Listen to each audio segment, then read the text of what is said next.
There's 100 things that I love about Zimbabwe and the people, so I guess I have to pick my favorites. Zimbabwean people are naturally just very friendly. I don't know what it is that makes them so, but they are polite and they're willing to take time out of their day to speak with you. There's always exceptions. There's always rude people, and there's always people wherever you go in this world that will, not be polite. But as a whole, like, the country is friendly, and they smile more than I was used to. It was fantastic to see. If you ever go into a house, it's just culture that they offer you something to eat. When you talk about the women in Zimbabwe, you call them mamas, if they are moms, So like this mama here, which writing home is always funny to say, because my mother goes, "What are you talking about? I'm your mother." Like, well, sorry, mom. This mama, they do adopt you, basically. They treat you like their sons, and they'll call you their sons. They'll say, "My son, come here," and for me, I loved that. It made me feel so welcome and loved. I felt like I belonged, when people would say things like that. And they would discipline me like a mother would as well. When I do something wrong, they tell me. They're very straightforward with that, which is so entertaining when it's not me. When it would be my companion getting scolded, I'd sit there and be like, "You should have known better, elder. Now your mom is going to be angry with you." When you go to a funeral, it's tradition, I guess, for everybody to come, and the family provides food for everybody. I guess it would be normally like in the village, but here it would be like anybody in the neighborhood would come in, and we'd be fed and sing songs, and they would talk about the life of the person. And while it was mournful, it was also an occasion to be together, and it was a very unified feeling. So I guess overall, I would say Zimbabweans are very good at remembering that we all come from smaller groups, whether it be a tribe or a village or anything like that. It's unified. We are a family. The classic Zimbabwean dish, I would assume most people would agree, is sadza and chicken relish and vegetables. So sadza is basically the staple diet, because they grow lots of corn there. They call it maize. Not that big of a stretch. But then they have grinding mills where you take your dried maize, grind it into flour, and so then you have lots of what's called millie meal. And you take that, you boil it, you stir it up, and it becomes basically a big paste. And some people like it really hard, some people like it really soft. But regardless, when you eat it, you are putting your fingers into burning hot lava.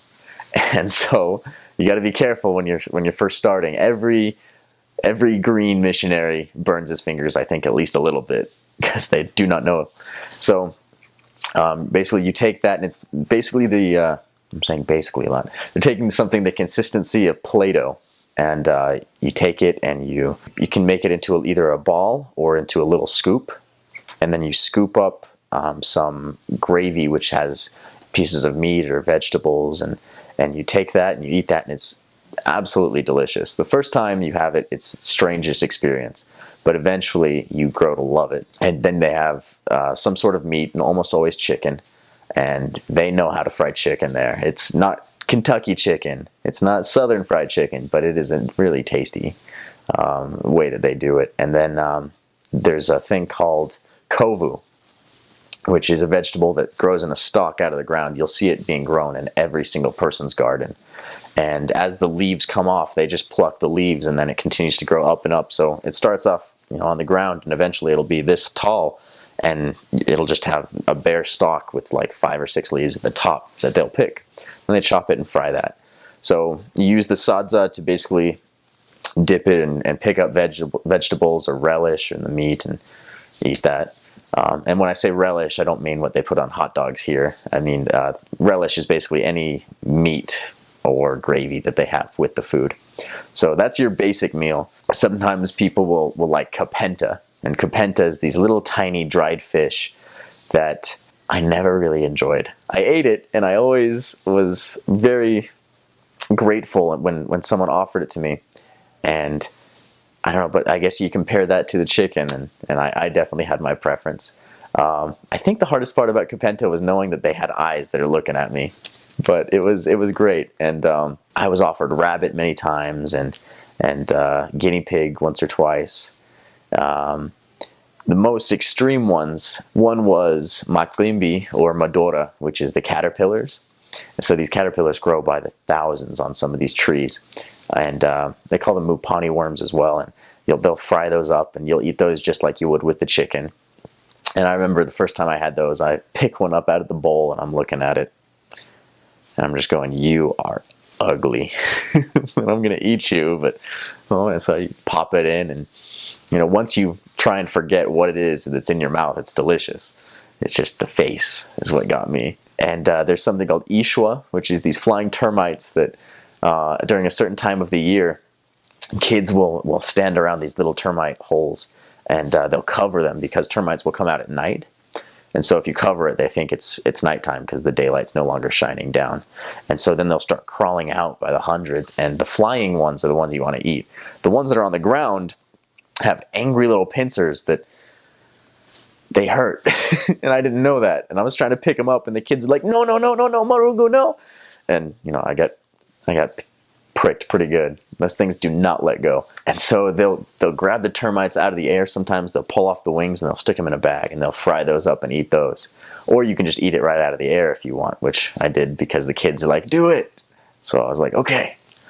So that was good. Zimbabweans like to eat parts of the chicken that we're not used to, like chicken feet and chicken neck. While it does take some getting used to, it is very edible and it's very tasty. Once you've gotten over your preconceived notions of saying feet, but they're pretty good. Rice is another big one. Rice and beans, basically anything that comes big bulk bags and can be. They come up with really creative ways to eat it as well. The biscuits there, the cookies they call biscuits are. You can buy really nice ones, and then you can buy the really bulk bags that are basically like, just flavor on flour. And I actually bought those all the time because it was something I would just sit there and study with. The food now I'm really hungry. I miss that food really badly. One of the drinks there is called mazoe, and it's fantastic because it's basically just syrup that you're supposed to dilute, which I did not know. And so my companion's like, "Hey, pour yourself a glass of mazoe and pour me some as well." I went, "Sure." And I went to the kitchen, and I'm brand new. Pour us both a glass and go back in, and he grabs it and he looks at it and he knows what I just did. And he just looks at me and he watches me as I take it, and I take a sip, and 5 times the amount of concentration that I should be getting of sugar, and my brain just exploded, and I spit it out. I'm like, whew. I swear I could smell colors at that point. And, and he laughs and he's like, "You're supposed to dilute it." Yeah, now you tell me. But occasionally you'll start craving that stuff once again. So it's good. I miss the Zimbabwean food a lot. Getting food is pretty cool because lots of people are entrepreneurs, and so they'll have little stands outside their houses or on the street somewhere.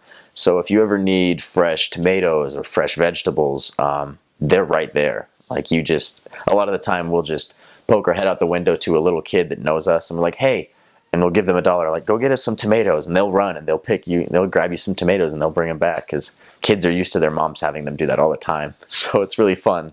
You feel really important. Like, "Hey kid, little one," and they're like, "Yes," and they run and they get you something, and then if you're nice, you'll give them a sweet or something like that. So living in Zimbabwe, one of the places I lived for about 7 months was in what used to be the servants' quarters of a much bigger house. So we lived in the little side apartments, kind of like a shack on the outskirts. So it had like a small bathroom, and it had a kitchen and a bedroom, and that's all you need. The flooring there, carpets are not that popular just because vacuums aren't that big of a thing there.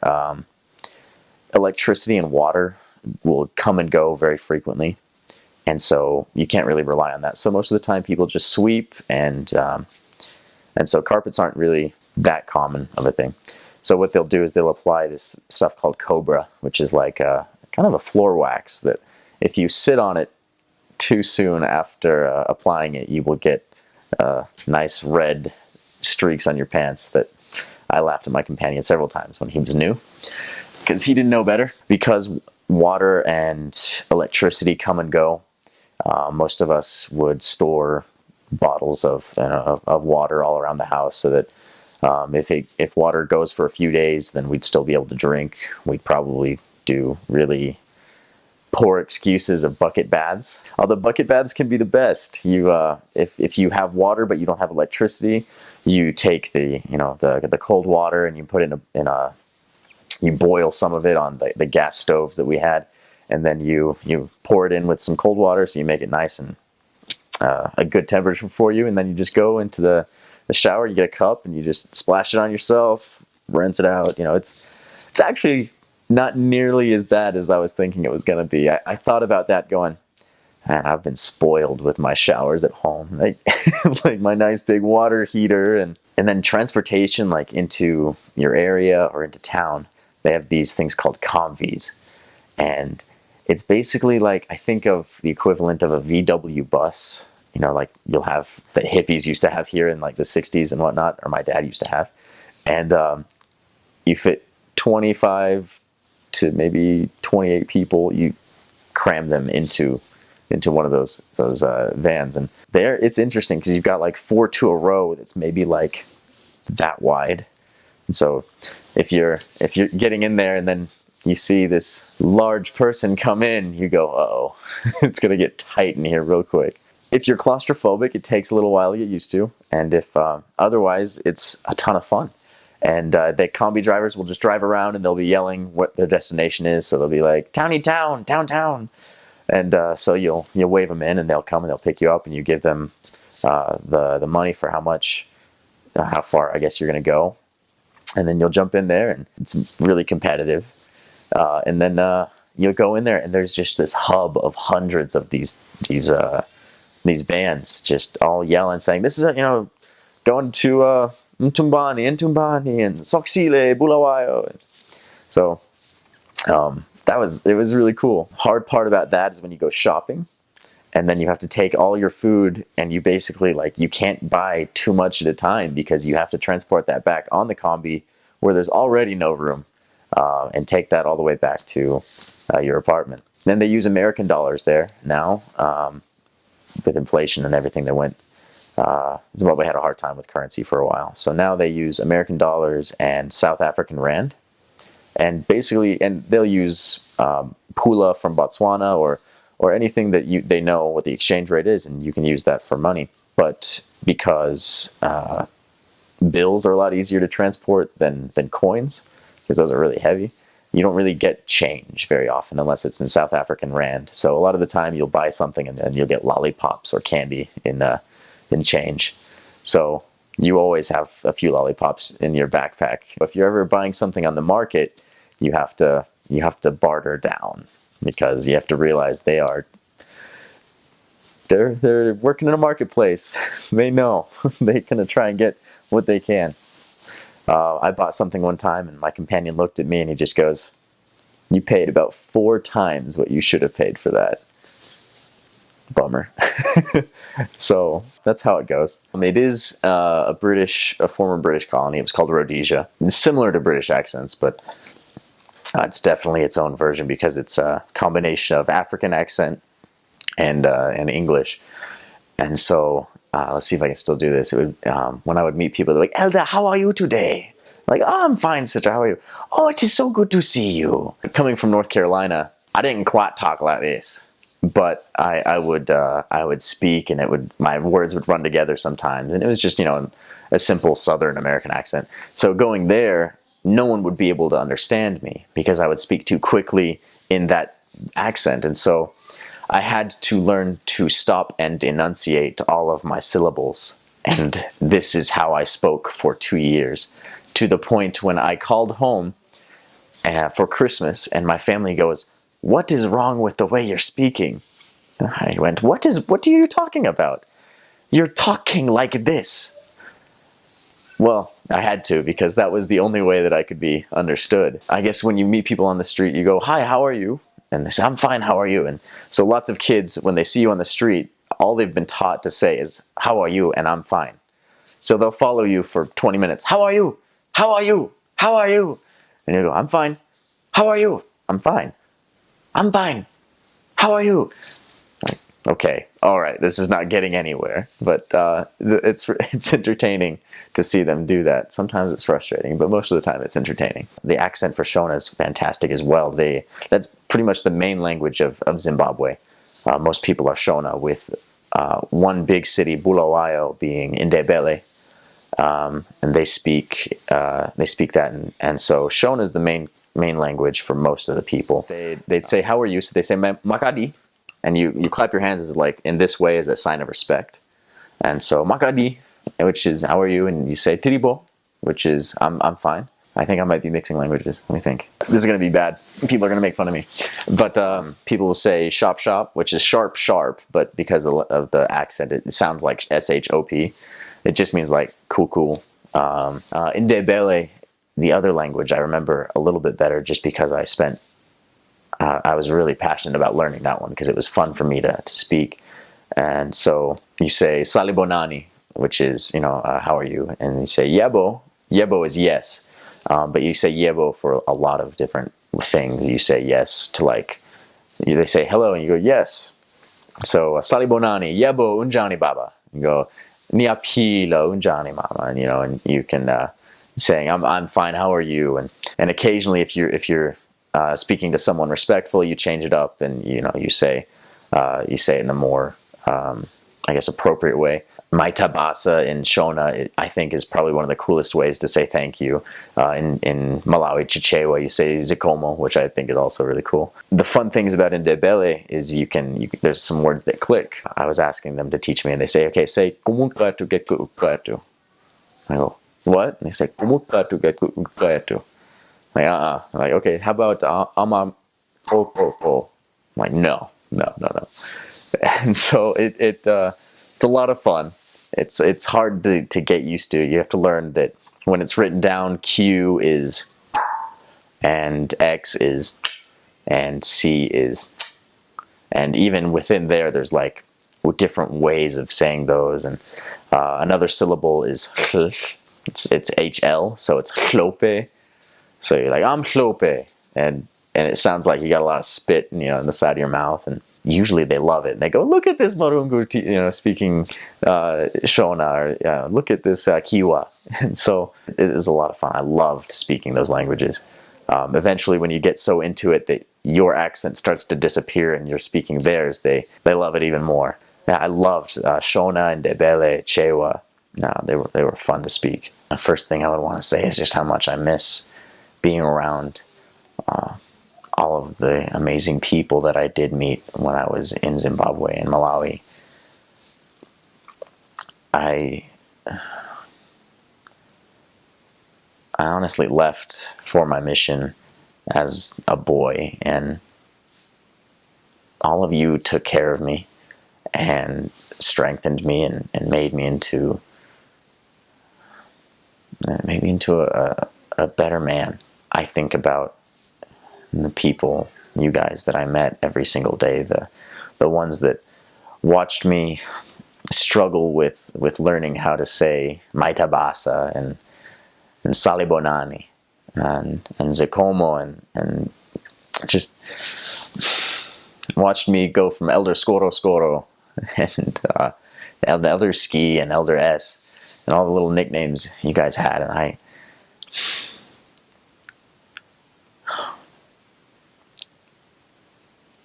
love you guys so much, and I think about you and I pray about you often. I pray that one day soon I'll be able to come back and see how you're doing in your lives.